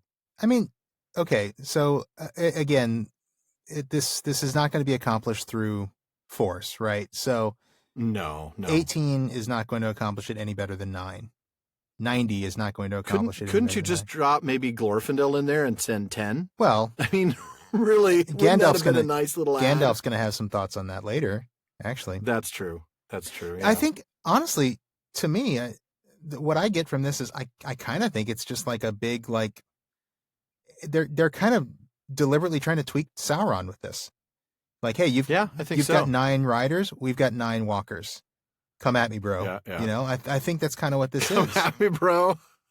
That's all I can think, because why else does it have to be 9? They're not going to go, face to face with the ring wraiths. It's not like they need, man-to-man coverage. No, that's true. So they're going to play a zone defense anyway with hobbits. Exactly. Really. You can't play. Right. So that's all I can think. It's just like, hey, these are going to be our 9. You've got your 9. These are our 9. And fair enough. And it's funny, he starts with the number first. He doesn't start with a list of possible people. He says, let's start with a fixed number of people that we're going to find. Exactly. Because he's talking about this idea of it representing the free peoples of the world. So you figure, okay, right. Well, we got Frodo and Sam, we got Aragorn for the Dunedain, Boromir for the Men of Gondor, right. Gandalf, Legolas and Gimli. Okay, we're done. 7. Right. Because we've got hobbits, we've got men, we've got elves, dwarves, so forth. And then we can add more. But he's already decided that he wants 9, and there aren't other races, at least at the table, to choose from. So it's not like he's adding extra. Yeah, I don't think the Beornings are going to send one. Right. No. Though that might have been helpful too. That would have been pretty cool, actually. Yeah. So so that's what I think he's deliberately inverting the 9 riders. Absolutely. Mm-hmm. I think so. Now maybe he's got a better reason for it than just like, hey Sauron, get a load of this. But I kind of think he doesn't, and I'm cool with that. Exactly. Yeah. I am okay with that. But so he starts out with you and Frodo, and then of course we got to add Gandalf. Every party needs a spellcaster. Yeah. So you got to have Gandalf, and then like you said, the rest are to represent the other free peoples. Mm-hmm. So you get Legolas, Gimli, and Aragorn, and then you add Boromir since he's headed in the same direction. Mm-hmm. But what are the remaining 2? Right. Elrond's just going to send elf number 47 and elf number 48. That's kind of what I'm thinking. Red shirts. Maybe he was planning to send Glorfindel. I don't know. Maybe he was going to send Glorfindel and Galdor. And then Pippin and Merry said, no, we want to go. And they're like, okay, you guys go instead. Wow. Instead of... No, it ends up okay, though. Different story. It ends up okay. Spoilers. It does. Yeah, who knows if they would have been able to convince Treebeard the way Merry and Pippin did. But let's go ahead and have you pick up exactly where I left off, because that's when we're going to talk about Merry and Pippin. Okay. So I'll let you read that. There remain 2 more to be found, said Elrond. These I will consider. Of my household I may find some that it seems good to me to send. But that will leave no place for us, cried Pippin in dismay. We don't want to be left behind. We want to go with Frodo. That is because you do not understand, and cannot imagine what lies ahead, said Elrond. Neither does Frodo, said Gandalf, unexpectedly supporting Pippin. Nor do any of us see clearly. It is true that if these hobbits understood the danger, they would not dare to go, but they would still wish to go, or wish that they dared, and be shamed and unhappy. I think, Elrond, that in this matter it would be well to trust rather to their friendship than to great wisdom. Even if you chose for us an elf lord, such as Glorfindel, he could not storm the Dark Tower, nor open the road to the fire by the power that is in him. You speak gravely, said Elrond, but I am in doubt. The Shire, I forebode, is not free now from peril, and these two I had thought to send back there as messengers, to do what they could, according to the fashion of their country, to warn the people of their danger. In any case, I judge that the younger of these two, Peregrine Took, should remain. My heart is against his going. Then, Master Elrond, you will have to lock me in prison, or send me home tied in a sack, said Pippin, for otherwise I shall follow the company. Let it be so, then. You shall go, said Elrond, and he sighed. Now the tale of 9 is filled. In 7 days the company must depart. So we get a few things here that are worth talking about. Absolutely, yeah. Elrond's reminder that, look, you don't get it. No, you think you get it. You don't get it, I promise you. But Gandalf has something really pointed to say there, doesn't he? Yeah. Look, even Frodo doesn't get this. Even Frodo doesn't get it. None of us do. We don't know. Yep. Yeah. This is ennoblement of the ignoble. Yes, it is. Gandalf believes that it's a thing. Elrond, yep. I don't know if it's fair to say He's doesn't believe in it, but that's the angle Gandalf is seeing here. Like, these guys are going to rise to the challenge. Yeah. Their love is going to make them rise to the challenge. They're going to be able to pull this off. Because again, like you said, it's not about power. Mm-hmm. Even if, like he says, even if you chose Glorfindel, he can't do this by the power that he has. Right. But, Elrond's got a point, though. Look, the Shire is in danger, and these people would have been great messengers to go back and tell them. And by the way, Peregrine's an idiot. I don't want him to go. I mean, it's pretty much what he's saying. Poor Peregrine. My heart is against his going as well as my brain. Yeah. Elrond and Gandalf are as mean to Pippin as we are to Feanor. Almost. Yeah. Almost. I refuse to believe anybody's as mean to anybody as we are to and Feanor. Feanor deserves it a lot more than Pippin I don't want to lose that prize. So yeah, absolutely he does, yeah. Yeah, Pippin hasn't committed any kinslayings that I'm aware of, no. No, he hasn't set any major But fires. I love that Gandalf's, that's true. I love that Gandalf's support, it's really unexpected, isn't it? Yeah, this whole idea that it says that. It's unexpectedly supporting Pippin. Rather to friendship. Yeah. Unexpectedly supporting Pippin, because of course he usually just bashes him. But trust to friendship rather than to great wisdom. And I wanted to point that out because Hammond and Skull make a really great point here in The Reader's Companion. So they look forward to the Houses of Healing in Book 5, and Gandalf says then, if Elrond had not yielded to me, neither of you would have set out, and then far more grievous would the evils of this day have been. Well, how right is he? What is that day he's talking about, the evils of this day? Well, Merry had just stabbed the Witch King in the back of the knee, enabling Éowyn to deal her deadly blow. Yep. And Pippin had just saved Faramir from a despairing and suicidal Denethor. So, yeah, this worked out. It worked out. This worked out amazingly. It worked out not just for hobbits, not just for the Shire. It worked out for Rohan and for Gondor. Yeah. Absolutely. And for Éowyn and Faramir personally, Oh, absolutely. Yeah. And for all their children and grandchildren. So, yeah. That's absolutely right. Pretty amazing stuff there. Yeah. Boy, I had not even tied those two together. But you're so right. I'd completely forgotten about that. I'm sitting here putting this together and realizing you have Éowyn being helped by Merry, and you have Faramir being saved by Pippin. But yeah, you're right. Yeah. And then the two of them end up together, so it's even more amazing. Yeah. Absolutely. And of course the Shire did have to pay for it a little bit. The Shire had some rough times. Well, yeah. But it ended up okay. Yeah. And it's not like Elrond couldn't send somebody to get a message to them. He must not have. Yeah. You have to wonder if hobbits would have really listened. I mean, even if Merry and Pippin had come back and said, hey, this horrible stuff is going to happen, we need to be prepared. It's not like Saruman came in, obviously. It was all subterfuge. It was all, influenced through Lotho. Through Lotho. Yeah. Although if Merry and Pippin had been back there, maybe, and these are a lot of what ifs that don't really matter. That is a big maybe, but yeah. But maybe they could have, maybe stopped Lotho. They would have seen what was coming. But I don't know. I don't know that Merry and Pippin had really grown enough yet to really. No, not at that point. To really save the Shire from Lotho. So I think it ended up the way it had to. Yeah, absolutely. Well, and before we move on, I wanted to touch on one last thing in this passage. Pippin's stubborn insistence, but Elrond wasn't stubborn enough at all in my book. I mean, I'm not saying Pippin shouldn't have gone, like we just talked about. It's a good thing that he did. But I love how he's like, Peregrine shouldn't go. My heart's against his going. And all Pippin does is say, wah, wah, wah, you're going to have to lock me up or send me home. Fine, you shall go. I mean, what? Dude, you're Elrond. Here's how if this is something you're against, be a little stronger. I totally get that, but here's how I read that. I think that Gandalf has already persuaded Elrond, and Elrond is testing Pippin specifically here. Elrond is, I see.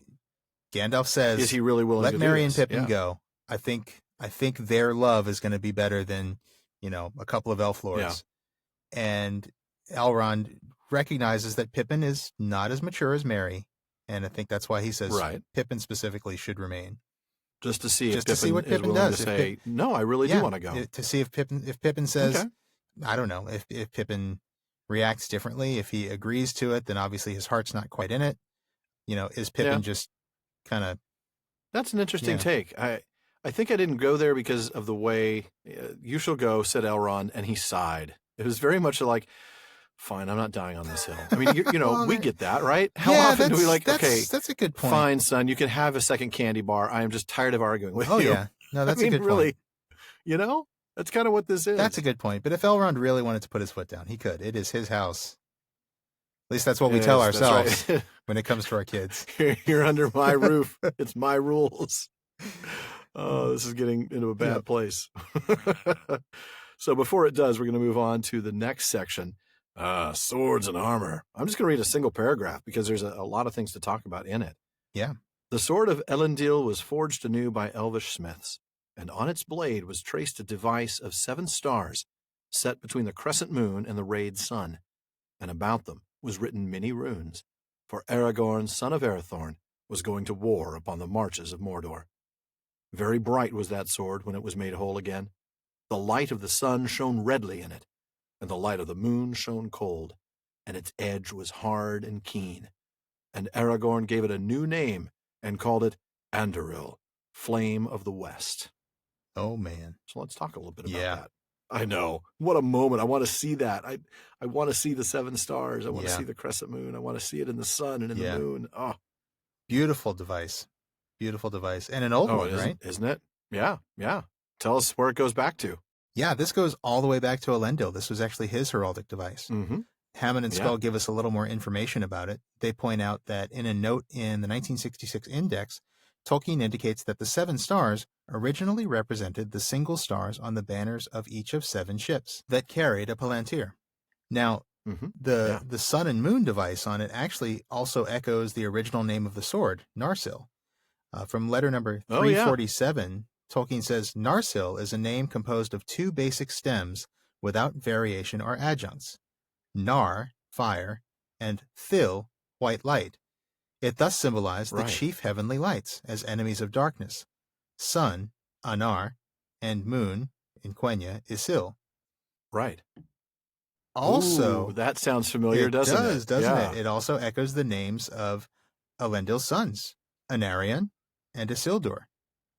So Elendil was really into the sun and moon thing, made it his heraldic device, named his kids after it. And you guys thought I was obsessed with astronomical stuff, but I got nothing on Elendil.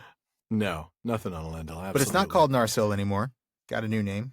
No, it's now called Anduril, Flame of the West. And I've got a little bit of word nerdery here because, of course, I can't let you take all of it. Okay. That is derived from Quenya Andune, sunset or west, and Ril, R-I-L, which is glitter or brilliance. So there you go. I love that name, too. Especially in context with the recent poem, Bilbo's song, The Flammifer of Westerness. Oh, yeah. And I think you really do see a parallel here in the Flame of the West. Well, that's interesting. So that is really interesting now that you say that, because Eärendil, the Flammifer of Westerness, was a later symbol of hope set in the sky hundreds of years after the sun and moon. Absolutely. Now with Aragorn, so the sword was originally the sun and moon sword, and now it's Flame of the West, so in a sense it's the Eärendil sword. It parallels that same story. That's really cool. I like that. Isn't it? That's great. That is really pretty cool. So next up in these paragraphs that we're not going to read, we get the kind of the preparation for the trip, right? We get Aragorn and Gandalf.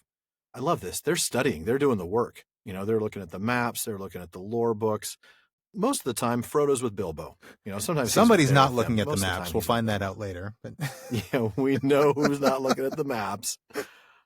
I do love that they get a chance to finally hear the full tale of Beren and Luthien. I thought that was neat. Yeah, that's obviously going to have an effect on Sam, right? He's going to mention it later. Yeah, it is. He is going to mention that later. And it's right after that I'm going to have you pick up. Oh, all right.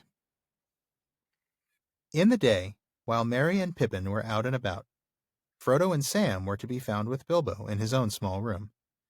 Then Bilbo would read passages from his book, which still seemed very incomplete, or scraps of his verses, or would take notes of Frodo's adventures. On the morning of the last day, Frodo was alone with Bilbo, and the old hobbit pulled out from under his bed a wooden box. He lifted the lid and fumbled inside. "Here is your sword," he said. "But it was broken, you know. I took it to keep it safe, but I've forgotten to ask if the smiths could mend it. No time now. So I thought perhaps you would care to have this, don't you know?" He took from the box a small sword in an old shabby leathern scabbard. Then he drew it, and its polished and well-tended blade glittered suddenly, cold and bright.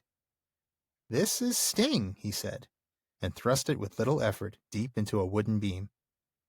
"Take it if you like. I shan't want it again, I expect." Well, that's a generous gift. I'll Thank take it if he you. doesn't Yes, want it. please. I love that he starts out by giving him the old broken sword. Well, here's the one you had, but, I can give you this. I meant to get it fixed. I didn't. You can have it back. Or instead, here. You can have this. Yeah. Would you like what's behind door number 1 Right. or what's behind door number 2? I'll take what's behind door number 2 for sure. Oh, Frodo's so excited he's walking on the moon. Oh. Well said. I can't even top that one. I'm just going to stand here in the glow of that wonderful reference. Thank you. Thank you very much. I'm sitting here thinking like, don't stand too come on, close what to me. Sting reference can I make? What Sting reference? There you go. That's good stuff, man. Oh, all right. Caught you off guard a little bit, didn't I? That's great. You did. You really did. Oh. That was phenomenal. No, he does. Frodo accepts it gratefully. He's happy to have it. Exactly. And then I'm going to pick up right after that with more gifts. "Also, there is this," said Bilbo, bringing out a parcel which seemed to be rather heavy for its size. He unwound several folds of old cloth and held up a small shirt of mail. It was close woven of many rings, as supple almost as linen, cold as ice, and harder than steel. "You're as cold as ice." There you go. "Willing to sacrifice our love." We went straight from the police to All right. foreigner. That's how you know, folks. You're listening to the one and only Prancing Pony Podcast. Yeah, that's right. That's right, except no imitations. This is a long night. It shone like moonlit silver and was studded with white gems. With it was a belt of pearl and crystal. "It's a pretty thing, isn't it?" said Bilbo, moving it in the light. "And useful. It is my dwarf mail that Thorin gave me. I got it back from Micheldelving before I started and packed it with my luggage. I brought all the mementos of my journey away with me, except the ring. I did not expect to use this, and I don't need it now, except to look at sometimes. You hardly feel any weight when you put it on." "I should look... Well, I don't think I should look right in it," said Frodo. "Just what I said myself," said Bilbo, "but never mind about looks. You can wear it under your outer clothes. Come on. You must share the secret with me. Don't tell anybody else." Bilbo's still keeping secrets. Yep. These are a little more benevolent than some of the other ones. Well, yeah. But you notice carefully, Bilbo never mentions Mithril. I do notice that. Yeah. He doesn't describe it, though, does he? We only know what it is if we've already read this book and we've seen the reference to it later, or if we read The Hobbit. Right. Or at least the later edition of The Hobbit. Yeah, but exactly, because in the first edition of The Hobbit, it was never called Mithril there either. It was of silvered steel and ornamented with pearls. And the phrase silver steel, which the elves call Mithril, was added later. Right. So if you put on your time travel hat and imagine you're a reader jumping into this book in 1954 after just reading the first edition of The Hobbit, I mean, they'd never heard of Mithril, well, except a couple of chapters ago in Bilbo's Song of Eärendil. Remember, there was that reference to the new ship being of Mithril and of elven glass. So if that's the only time you've ever heard of Mithril, then when you hear later on that this is a Mithril coat, it is literally the stuff of legend. Oh, yeah. And wow, isn't it amazing that this coat that Bilbo and now Frodo has had all this time is this stuff? Wow. Yeah. Amazing. Wow, that is incredible. Really is. Yep. And I love the description. Supple almost as linen. And yet harder than steel. What an absolute amazing material this is. They don't make them like that anymore. No, they don't. But Frodo's response about wearing it is just like Bilbo's, isn't it? Yeah. I've actually got Bilbo's comment here from The Hobbit. He said, "I feel magnificent," he thought, "but I expect I look rather absurd. How they would laugh on the hill at home." And Frodo says, I don't think I should look right in it. Right. So, yeah, definitely a good callback there. And then, of course, there's the secret. I kind of wonder, what was his purpose in saying, you got to share the secret with me. Don't tell anybody else. Did he, at this point, maybe know the worth of this thing? Did he finally get an understanding of of how rare Mithril is and what his coat would be valued at? He may have. I mean, I know later on Gandalf says that he never told Bilbo how much it was worth, right? He doesn't. But Bilbo has been here in Rivendell for a long time. He's been reading. He's been learning a lot. He's not slow. He probably does have some idea of the worth of it now, yeah. Yeah. And I wonder if that's why he doesn't want Frodo to tell anybody. I don't know. Maybe he just likes secrets. No, I think you're probably right. I think he probably just doesn't want anybody to But then again, it's not that he doesn't trust the others. It's not that he's worried somebody's going to steal it. So yeah. Who else can wear it? Well, that's true. Sam, Merry, and Pippin, I guess. But so why keep it secret? I don't know. I think there's something he likes to have a little bit of a secret. Struck me that way. I mean, I know part of it was the ring and how he wanted to keep the story of its acquisition a secret, but like even keeping a secret at his birthday party before he disappears, Yeah. Yeah, exactly. He just does like to have fun with this kind of stuff, doesn't he? Mm-hmm. Yeah. So Frodo gets himself ready for adventure. He puts on the mithril coat. He fastens Gordon Sumner to the belt. He covers up with his clothes. Yeah. And then Bilbo's observation, which is true on multiple levels. I love this line. Just a plain hobbit you look, but there is more about you now than appears on the surface. He's not just talking about the gear. So true. No, he's not. He's seeing growth in Frodo. He's seeing, Frodo just by accepting this quest. Look how far he's already come. Oh, yeah. He was there when Elrond said, if you do this, you're amongst the elf friends. You're on the first tier of elf friends. Yeah.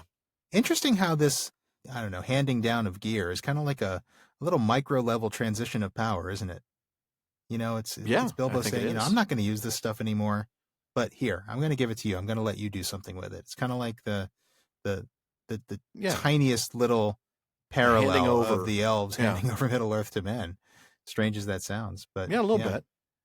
And it certainly cements what we saw in that moment, right? The moment when Bilbo asks to see the ring and Frodo, gets that look of disgust on his face as he sees this creature, this groveling creature before him, and Bilbo's reaction to that was, almost immediately, I'm so sorry, and don't these adventures ever have an end? And I think this just cements that decision that he made.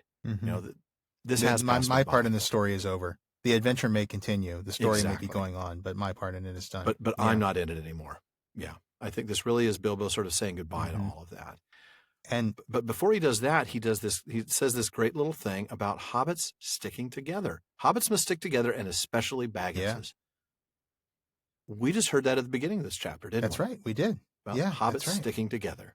Boy, you're right. Yeah. That echoes that. Mm-hmm. Yeah. There's really that fellowship theme and specifically that hobbit sort of, that hobbit resilience, comradeship, that brotherhood is what I was looking for. I think, that sort of that brotherhood of hobbits, that they realize that even amongst the other free peoples, they're sort of looked down upon. They're men and elves and certainly dwarves don't think a whole lot about hobbits, as Bilbo himself learned 60 years before. I think you're right. I also see a little bit of just that resilience. What's the phrase from the prologue? They're doughty at bay, and they must stick together, and they can stick together. They will stick together when they need to, and that's super cool. Absolutely. But he does ask a price for staying and for the mithril coat. It's basically come back, and you're going to be my ghostwriter. Yeah, exactly. I'm going to interview you when you get back, and You're going to tell me everything. That's right. It's a lengthy debrief. You're going to tell me everything. Yep. But then he sings a song, and I love this song, and I wish there was more on this. I mean, I guess it's because it's pretty straightforward. It is what it says it is.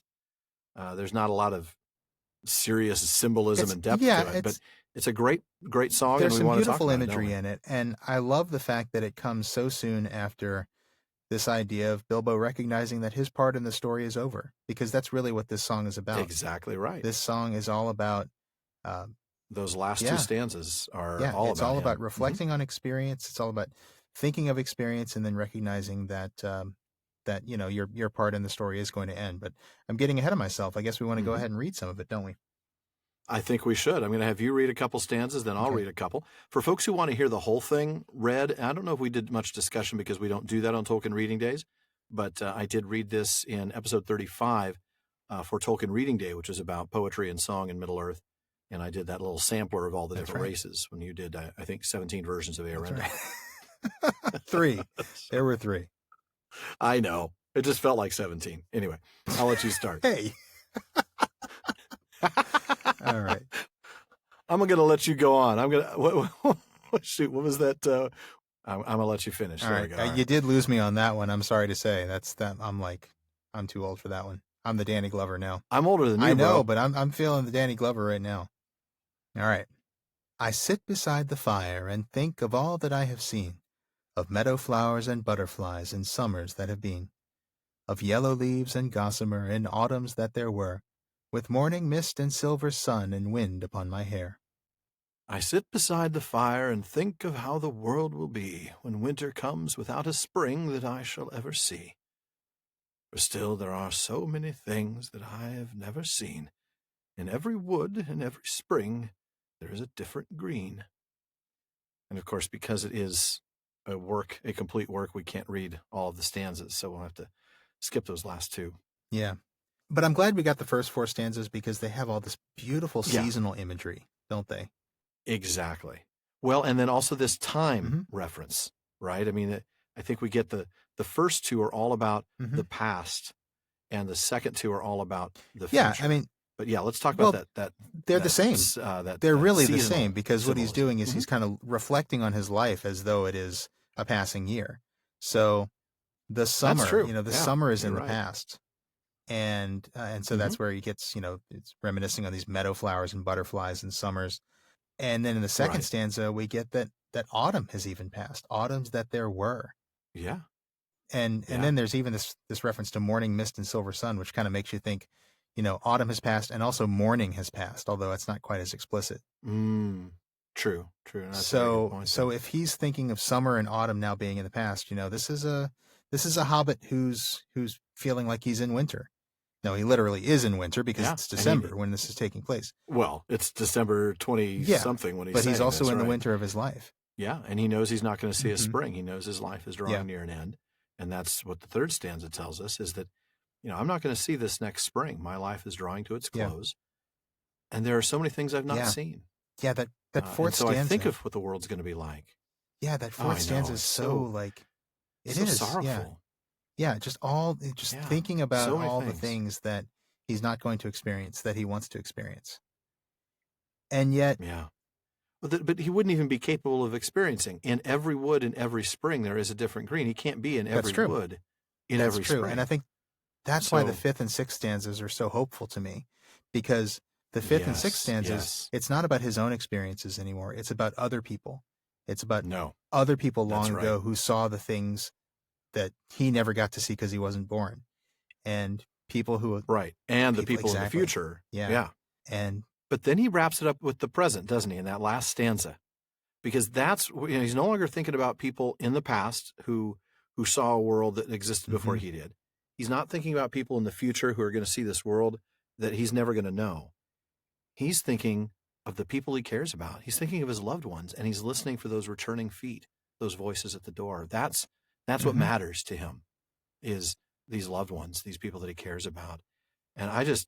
Man, that moves me. It is, yeah. That is a absolutely, yeah. verse. It is moving, and I would add to that. I think he gets to have a little bit of experience because other people are out there experiencing and coming back and sharing their stories.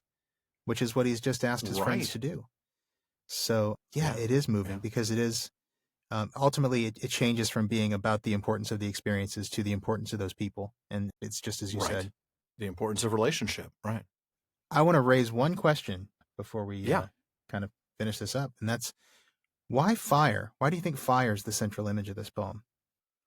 I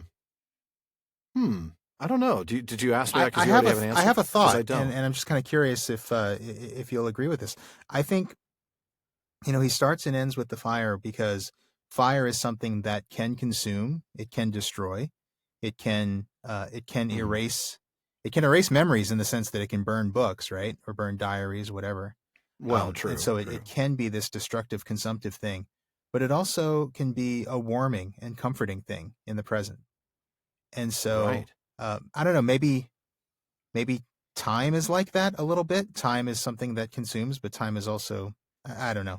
Maybe I haven't thought that all the way through yet, but I don't know. I just kind of feel like there's a sense of comfort in the present, even though these these memories are, I guess, eventually going to be lost, and there's going to be memories in the future that he's never going to have. I don't know. I don't think I'd thought that deeply. I was thinking more about how this all started for him, at the fireside. There's that passage in An Unexpected Party all the way back in The Hobbit when Bilbo's sitting on a stool at the fireside, remember, nibbling at a biscuit, if I remember correctly. Or later in that chapter when, the fire died down and the shadows were lost, but the dwarves were still playing their music. And so for me, I think I was picturing him thinking of that moment and tying it to this moment. Could be. The fire is kind of where this all started. The home fire. Well, the fire is where this whole ring thing all started too. That's true too. And fire is where it's going to end. So there's a cyclical thing with the fire in that sense. And is Bilbo really thinking about that? Maybe not. But I love the idea that fire is something that can destroy, but it also can warm. So I'm having a Babylon 5 moment. How will it end? In fire. In fire. Yep. Good old Kosh. Can always count on him. We haven't had a Koshism in a long time. It's been way too long. No, we haven't. It's been like a couple of years at least. I know. Well, his stuff is definitely more relevant to the Silmarillion. So that is true. I think we might probably have a Bab 5 reference when Gandalf falls in Moria, and we have to reference Sheridan's fall at Sahadum and Lorien and all of that. So, I mean, you can't miss out on that. But no. For now, folks, that does actually wrap up the first part of our discussion on The Ring Goes South. But the ring hasn't gone anywhere, and we're not done yet. We've got Bartleman's Bag coming your way in just a minute. And even when that's done, the talk continues all night long at the Prancing Pony. That's right. We've always got lots of discussion happening in our social media spaces. At our common room on Facebook, you'll find comments, questions, corrections, and more on every episode, as well as updates from us throughout the week. Just look for the Prancing Pony Podcast on Facebook and click the like and follow buttons. And now we have another common room on Reddit. You can find great discussions there at r/PrancingPonyPod. And as always, you can find us on Twitter and on Instagram with the handle @PrancingPonyPod. Follow us wherever you might be. And if you like us, share us. Facebook, Twitter, Reddit, wherever you can find Tolkien fans. And if you really want to let the world know your feelings about us, give us a review on iTunes. The more reviews we have, the more visible our podcast is. That helps others find us and this great community of Tolkien fans we built. And finally, if you would like access to exclusive content like postscripts, quarterly specials, PPP swag, and more, like listening into an episode while it's being recorded live, as a couple dozen of our listeners are doing right now. There you go. Check out patreon.com/prancingponypod to find out how you can join the fellowship of the podcast. Now, it's time to see what old Bartleman has in the mailbag for us tonight. Sean, what do we got? Oh, we have got some great insights from some of our listeners here today, Alan. And I'm going to start with Jerry in the UK. Jerry wrote to us about that moment between Frodo and Bilbo, which we discussed a couple of times in a couple of different previous episodes. Jerry calls it the incident, and I think we all know the one he means. We just talked about that a few minutes ago. Even, we did. Yeah. I'm going to go ahead and read it again. Okay. Bilbo put out his hand, but Frodo quickly drew back the ring. To his distress and amazement, he found that he was no longer looking at Bilbo. A shadow seemed to have fallen between them, and through it he found himself eyeing a little wrinkled creature with a hungry face and bony, groping hands. He felt a desire to strike him. The music and singing round them seemed to falter, and a silence fell. Bilbo looked quickly at Frodo's face and passed his hand across his eyes. I understand now, he said. Put it away. I am sorry. Sorry you have come in for this burden. Sorry about everything. Don't adventures ever have an end? Now, Jerry goes on to say, I remain not completely convinced that Bilbo did not also see something odd in Frodo through that shadow which fell between them. Did Frodo appear, perhaps, as a malevolent, covetous creature ready to spring and attack? To my mind, this explains more easily Bilbo's I understand now remark. Or perhaps Bilbo also felt an urge to lash out at Frodo and take his precious back. Indeed, I'd be surprised if he did not feel such an urge. Frodo had the ring for a comparatively short time. Bilbo had the ring all of Frodo's life and beyond until he gave it up. Those feelings of ownership would run deep if Gollum is anything to judge by. The feeling of wanting to attack Frodo would be almost inevitable and would certainly have frightened him. Some very interesting thoughts, Jerry. Yeah, I do remember us talking about this near the end of episode 140. I remember us saying Frodo saw Bilbo as kind of like a pre-Gollum through this shadow. Like a precursor of foreshadowing. Yeah. And we talked about it being sort of an aspect of Bilbo that's not on the outside, but that Frodo's able to see. And then I remember when we talked to Corey Olsen in episode 142, he pointed out that this entire passage is from Frodo's point of view. We're only seeing what Frodo sees, and all we know that Bilbo sees is the expression on Frodo's face. Right. Now, Bilbo's I understand now comment, now that could be attributed to seeing the expression on Frodo's face. I mean, Bilbo's certainly wise enough to recognize revulsion and aggression and a desire to hit somebody when he sees it. Those must plainly be written on Frodo's face at this moment. So I think in that sense, Bilbo could understand now because, from the look on Frodo's face, he realizes that Frodo is seeing him exactly as Bilbo saw Gollum. I do think that's explanation enough.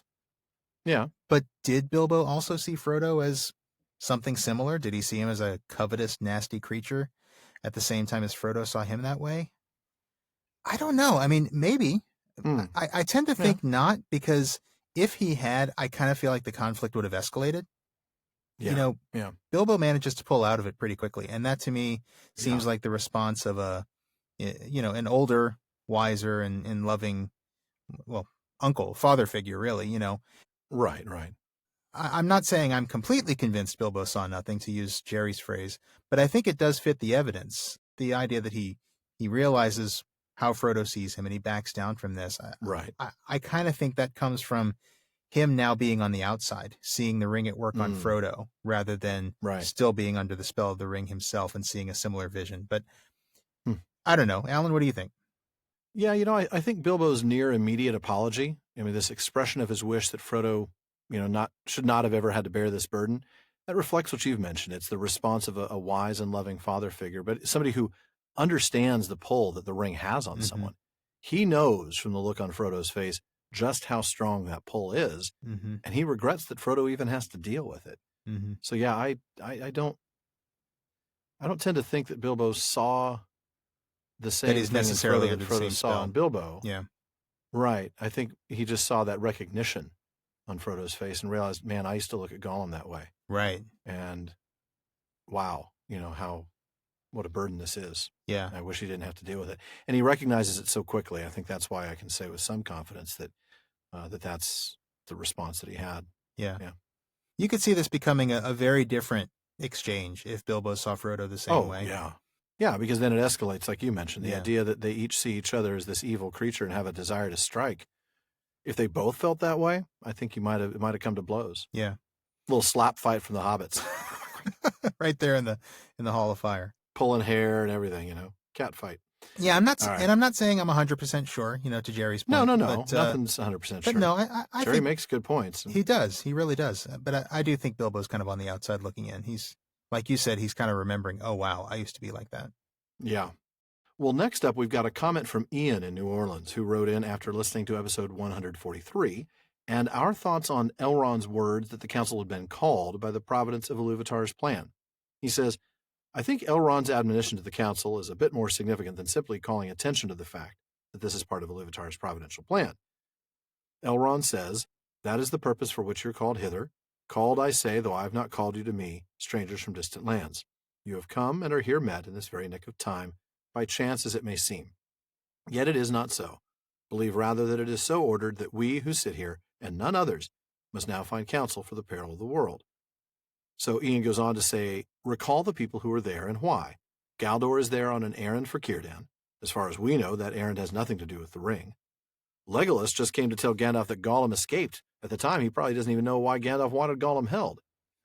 Boromir came so that he could have a riddle interpreted.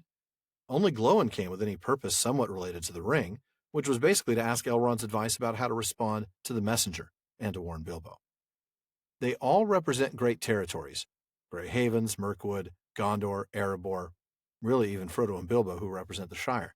So you can imagine that when Elrond says, we are now going to determine the fate of the most powerful weapon in Middle-earth, a decision that will affect whether Sauron conquers all of your kingdoms or not, that they may wish to either not make the decision themselves, seek for further counsel from their rulers, or have their rulers come themselves. And that's assuming they even want to participate in this process. Now, this is still Ian, and I'm getting to the end of it, but none of this is me. I'm still quoting Ian. He says, I think Elrond's comment serves somewhat as a motivating tactic to convince these representatives this is part of the plan. You are here now. This is our opportunity to make a decision involving all of us. It's partially persuasive in that sense, not just giving insight into how he sees Providence at work. In other words, and skip a bit, brother, I think Elrond is giving the various parties a little nudge here to say, this is what you're here for. Let's not have any argument that we don't have the right to decide this here and now. Wow. That was good stuff, Ian. Really Excellent good insight. stuff. Yeah. Yeah. Excellent thoughts. And I think you're right. I don't disagree at all. I think now that I'm reading your perspective on it, yeah, Elrond is not just saying, hey guys, Providence, this is Providence at work. He's reminding them that because of that, you all are empowered to make the decision. You are here. You're the ones here. And that's for a reason. So we're the ones who can deem the doom. Deem the doom that must be deemed. Yep. I agree. Yep. So well said, Ian. Really good stuff. Absolutely. Well, folks, that wraps it up for another episode of the Prancing Pony Podcast. Now, please be sure to join us again next time when we will journey 45 leagues to Holland in the second part of The Ring Goes South. Though many long miles further our feet will have walked, and mouths will have talked. Quite true. As always, folks, we want to thank each of you listening, but we also want to give a very special thank you to our patrons at the Círdan's contribution tier. DeMay in Alaska, James in Virginia, Tamsin in Minnesota, Emily in Texas, Chad in Texas, Lance in New Jersey, Paul in Colorado, Jerry in Texas, Bruce in California, and Mario in Utah. Thank you all so very much. Thank you so very much. Now, folks, make sure you don't miss a single episode of the Prancing Pony Podcast. Subscribe to the show through iTunes, Spotify, or your favorite podcast app. And one last thing as always, don't forget to send your questions, comments, and most of all, your most nostalgic poems to Barliman at theprancingponypodcast.com. Oh, I can't wait to read those. Those are going to be great. Oh, those will be great, huh? I agree. Now, Barliman's not always punctual with the mail, but we'll get back to By you not as soon always, as we mean never. Right. Yeah, exactly. He's never punctual with the mail. We'll get back to you as soon as we can. And your question or comment may be featured on an upcoming show or a far distant show. One or the other. Well, folks, this has been far too short a time to spend amongst such excellent and admirable listeners. But until next time. Farewell, friends.